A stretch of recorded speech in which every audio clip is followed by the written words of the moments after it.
Hola mis queridos amigos, nuevamente con ustedes, su doctor Tigre, el que ronca en esta negra noche neoliberal latinoamericana, sudamericana, ecuatoriana, que en estos próximos 12 minutos les va a hacer entender o les va a ayudar a comprender, a visualizar cuál es la situación de Ecuador, que se enfrenta a un panorama político muy difícil en el que hay una corriente de América del Sur que retorna, el socialismo del siglo XXI, que vuelve a ocupar espacios como en Argentina, Bolivia, posiblemente en Paraguay. No sabemos si el nuevo presidente de Paraguay también va a adoptar la doctrina del socialismo del siglo XXI. En Chile hay una nueva consulta popular, en tanto que en Perú y en Colombia los gobiernos están viviendo su agonía, porque está viviendo la agonía de Vizcarra y se está comenzando a vivir la agonía de Duque, que está artificialmente sostenido por Estados Unidos y sus 7 bases militares en ese país. Pero al mismo tiempo también enfrentamos la situación de Venezuela, que se enfrenta a una nueva asamblea constituyente en la cual, si es que llega a perder Maduro, pues no hay nada que hacer. La cosa es que no hay nada que hacer. Maduro tiene la situación perdida y es un camino para que la transformación de Venezuela sea pacífica.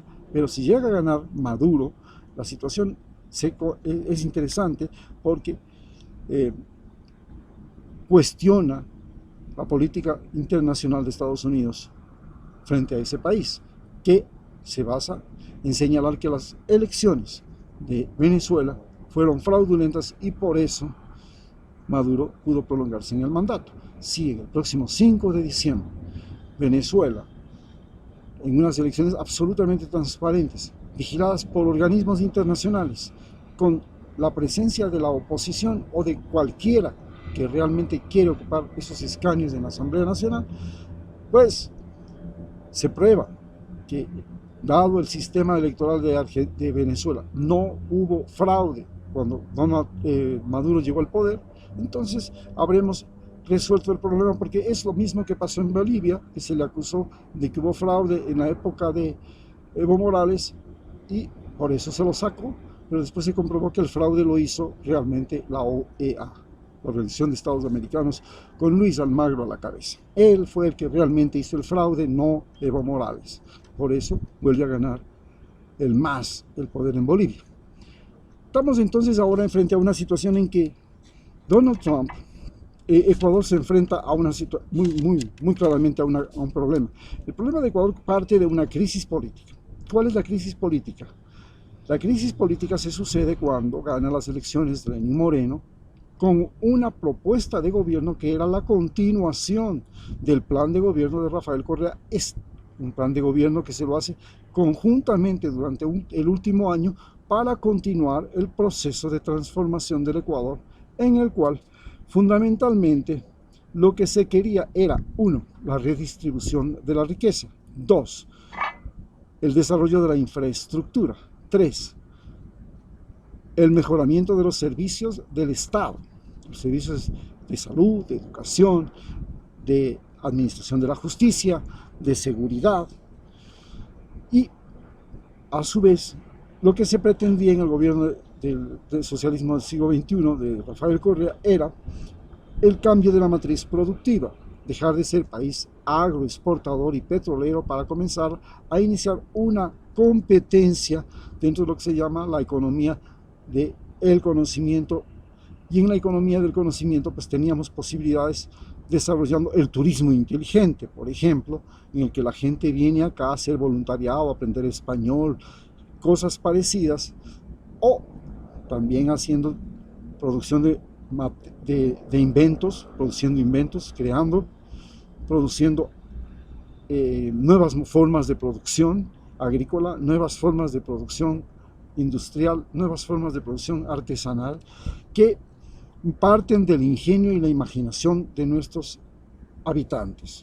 Ese era el concepto con el que se estaba trabajando, pero llega Lenín Moreno y cambia el concepto y dice: no, se acaba esta idea, vamos a hacer no distribución de la riqueza, vamos a hacer nuevamente la concentración de la riqueza y vamos a volver al modelo que estuvo antes de Rafael Correa, al modelo que fue el modelo de la segunda mitad del siglo XX y que fue catastrófico para Ecuador, que empezamos por perder primero la mitad de nuestro territorio y después llevó a tener tantos gobiernos en este país, hablamos de 119, y tantas constituciones, hablamos de 46, que nuestro país cayó en el subdesarrollo.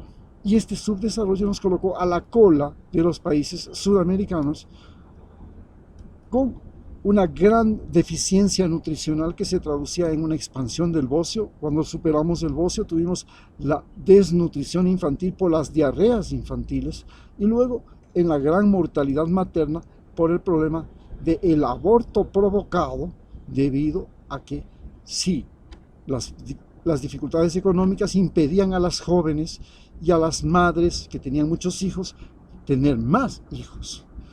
No había empleo para los jóvenes, no había seguridad económica, no había trabajo para los adultos, entonces las madres adoptaron el aborto y la mortalidad materna y la mortalidad infantil del momento del parto, o sea, el aborto, se multiplicó convirtiéndose el país con más mortalidad infantil y abortos en el mundo, y en Ecuador, y en América del Sur.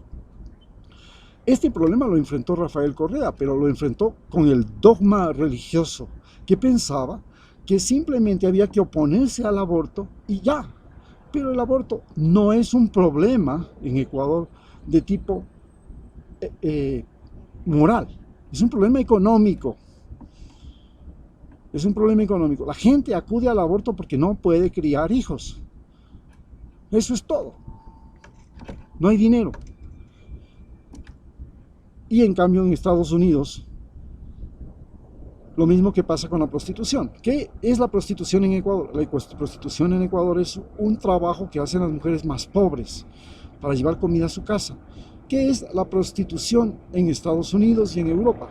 Es la práctica que hacen las personas adictas a la droga, las mujeres a las cuales se les llega y se les crean necesidades innecesarias como la drogadicción, el lujo, la vanidad, el consumismo, y a partir de eso se les arrastra a la prostitución. En cambio, en América Latina es diferente. Las mujeres que no pueden dar de comer en su casa se hacen prostitutas.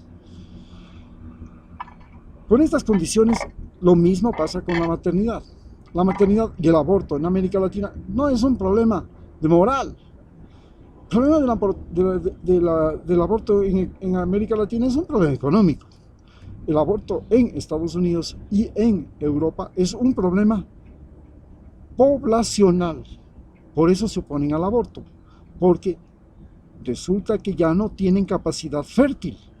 Del exceso de proteínas les ha generado una incapacidad de fertilidad. Ya lo estudió eso Josué de Castro en 1938. Y cuando uno come exceso de proteínas, está muy bien nutrido, aumenta su tiempo de vida, se llama expectativa de vida al nacer, pero disminuye su fertilidad.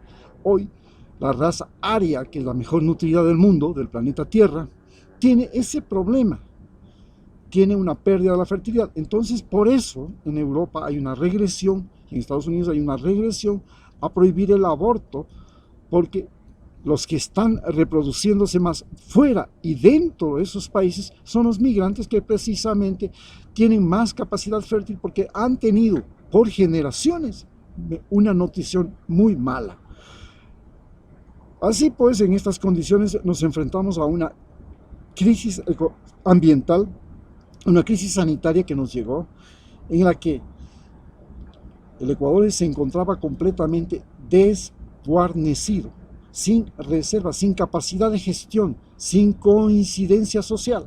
Entonces, llega la pandemia, hay corrupción, se rifan los hospitales, se rifan las compras públicas, se multiplica la pandemia, se complica la situación. Y esto nos lleva a una crisis sanitaria que, luego de la crisis sanitaria, desemboca en una crisis económica que la estamos viviendo todos, donde hay la quiebra masiva. Primero de todas las pequeñas industrias, luego las grandes industrias y finalmente la quiebra del Estado. ¿Cómo se llama la quiebra del Estado? ¿Cómo sabes que el Estado está quebrado? Porque tiene que acudir al desempleo, porque el seguro no puede pagar, porque al Estado se le debe el agua, al Estado se le debe la luz, al Estado se le debe el seguro, se le deben los impuestos, entonces se produce una quiebra del Estado. Estamos con un Estado quebrado. Y ahora eso es lo que tiene que enfrentar y recibir el próximo presidente de Ecuador, que tiene que resolver no solamente la quiebra personal, la quiebra de las microempresas, sino la quiebra del Estado. Está quebrado. El Ecuador es un Estado quebrado en este momento. Le están rescatando, le están ayudando la ayuda internacional, pero la ayuda internacional sabe que Ecuador está quebrado. No puede ni recolectar impuestos siquiera, porque la gente no tiene cómo pagar los impuestos. Pero si le vienen a poner un 15% del IVA, nadie, pagarán unos cuantos, pero ¿y? Ante esta situación vemos cuál es la incidencia que ha tenido en nuestro país Rafael Correa, que primero ya nos dijo, ya les mencioné cómo él propuso el desarrollo, la visión del desarrollo, pero terminó siendo un perseguido político, luego terminó siendo un individuo desacreditado y se le ha obstruido para participar en las próximas elecciones, por lo cual ahora él se apoya en Andrés Arauz para lograr ganar las próximas elecciones y resucitar su gestión política. 10 años de gestión política que la hizo él y sus más cercanos colaboradores. Pero, ¿cómo interviene Estados Unidos en este problema y a qué nos enfrentamos en este momento en que hay elecciones en Estados Unidos? Y que si es que gana Trump, la cosa para Ecuador es de castaño oscuro, y si gana Biden podría cambiar.